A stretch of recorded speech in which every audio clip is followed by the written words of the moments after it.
for somebody in the media to be chatting with you, particularly on camera? This is equally rare to me. Well, at least your sense of humor is not dented or faded by the rigors of being out of power? No, it has not been dented by being in power. I see. Why do you say so? In fact, after I went out of power, maybe it has come back. So did you lose it a little bit when you were in power? You have to lose it. When you are in power, you have to lose many things in life. Do you find that too much of our politics and too many of our politicians are still talking of the past? There is not enough promise of the future in our politics. You know, either you vote against injustices of the past or you vote for glory of the past. Why is our politics frozen in the past? Well, do you find any area where you only talk about the future? Well, I mean, if you look at, say, an American election campaign, people are talking about what happens to our children, our grandchildren, healthcare, taxes, education. Here it's more about, you know, either a mosque and a temple, or about Gandhi and Nehru, or about Lord Ram. It's all in the past, all about Marx and Lenin. So if you see the three main streams of Indian politics, each one wants votes from today's voters on the basis of either achievements of the past or glories of the past or injustices of the past. You see, what you promise for the future is strengthened by what you have done in the past. We have done nothing in the past and promise everything in the future. Your credibility suffers. Right. So wouldn't you rather that our politics still talk more of the future than the past? Because too much in the past. Yeah, we have more in the past, much more in the past, in our past, right, than the past of the other country people you were referring to. Right. So all this is going on right now, the talk about shining India, feel good, 8% growth. From your vantage point, how do you look at this? Does it impress you? Does it amuse you? Does it irritate you? No, why should it irritate me? I have no need to be irritated when someone says India is shining. When he goes on to suggest that he is the cause for it, right, there of course one will differ. Right. Yes. So if there is good rain, I am a farmer, I have a good harvest, there is no need for me to feel sad. It's all shining to me. But if you say you have brought the rain, then I differ. That's all. Take us back to 1991 when you took over power and the challenge that faced you. Yeah. And what persuaded you to change this? Well, persuaded because logically we had come up against a blank wall. There was nothing more to do. You see, you had no money. You were going to become a defaulter within two weeks. Right. And you can imagine what it means for India to become a defaulter. We have always been paying our installments of debt in advance. That has been our record. And once you become a defaulter, your entire economy, your honor, your place in the Committee of Nations, everything goes haywire, and you have really no face to show. So you were a lifelong socialist, or you were brought up with the Nehruvian sort of milieu. When did you conclude that, look, this has to change? The world has changed. Was it in the first couple of weeks? Was it at a chat with Nehru was the person who said something about his not being Nehruite. Gandhi was a person who said very strongly that I am not a Gandhiite. You see, this becoming ite becomes something frozen. Right. Gandhi was never static, right, nor was Nehru. Right. Why did Nehru leave the whole of agriculture in the private sector? Not many people realize it. And not go the way of either Lenin or Ben-Gurion. Yeah, right. So he said it in so many words that if you're talking of socialism, don't misunderstand. It's not being imported from abroad.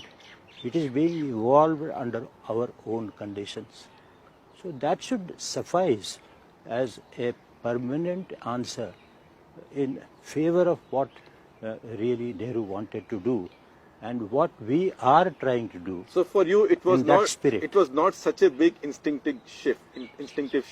Not it for was me. not. It was not like Deng Xiaoping Not changing for Chinese me. economy. No, you have to read my presidential speech of Tirupati in 1992. In fact, I was there at that time in Tirupati. In fact, it was a very I hot day, 50 traced degrees, it. I think it was. Yeah, I traced from Nehru to what I was doing, and no one could say that it is a sudden shift or sudden U-turn. You cannot afford U-turns in this country. You cannot. So how do you make a U-turn without making a U-turn? That's a special Narasimha Rao art. No, it's not like that. It's not like that. If you understand that where you were standing is itself in motion, That's a clever way of putting it.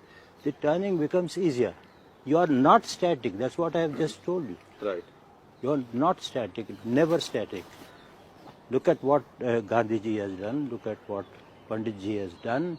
A little more carefully. So you had no feeling that you were leaving something behind, that a faith with which you had gone on for 40 years, you are now junking that and moving on to a new path. Well, I didn't feel that. I thought we are only growing up. Right.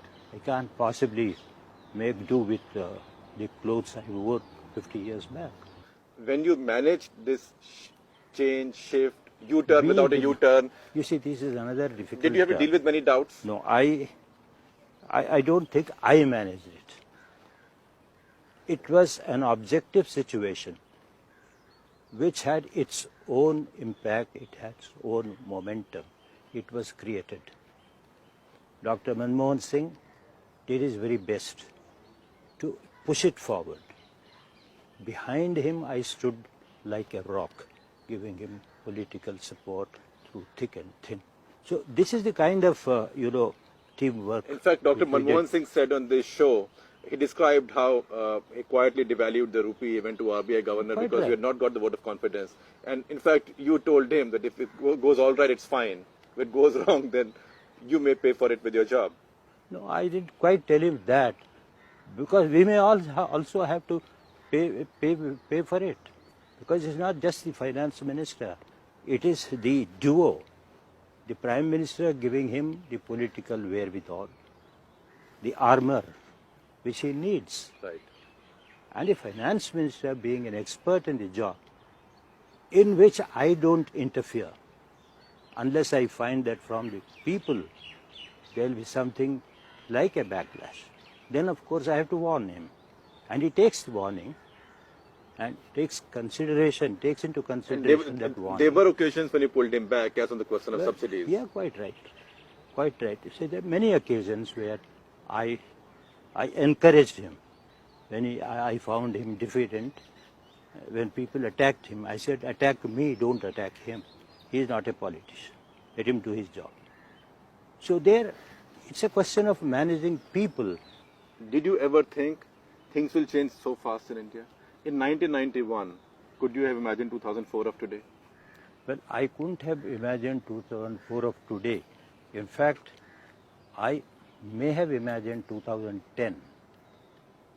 But I was realistic enough that without passing through 2004, you can't reach 2010. But Mr. Rao, there are those who say, and you have critics in your own party as well, that the cases that you had to endure over the past 5 years was also a kind of a price or retaliation or punishment for Hawala and things that you did to some of your own party men. Well, I don't think so, because all this is disinformation. Historically, factually, all this is wrong. But of course, you have to be ready for allegations that are baseless, because until only you know that they are baseless, the whole world doesn't. They go by what actually happens. On the question of allegations being baseless, so would you say that the Hawala cases ultimately were also as baseless as cases against you? Well, they're as baseless as they were found by the courts. That's all there is to it. You see, if you really go into the nitty-gritty, I don't know, again, I am getting into a field which perhaps doesn't allow me to explain myself in full. There are two fields. One is the legal field. One is the political field. There is much in common, but they are not identical. The tactics are not identical. The conclusions are not identical. The logic is not identical. Therefore, for a perspective, you will have to know both the fields and also distinguish where a politically correct decision can become legally incorrect. This is possible. I have shown it. I have seen But it. you were not playing politics in the Hawala cases. Oh no. Because No, there are not those at in your party who think that was one way of sidelining many Who? likely challengers in your Who? party. Who? Well, Who? all the Hawala victims say so. Who? All the Hawala Including victims. Mr. Advani. Yes, indeed. I mean, certainly.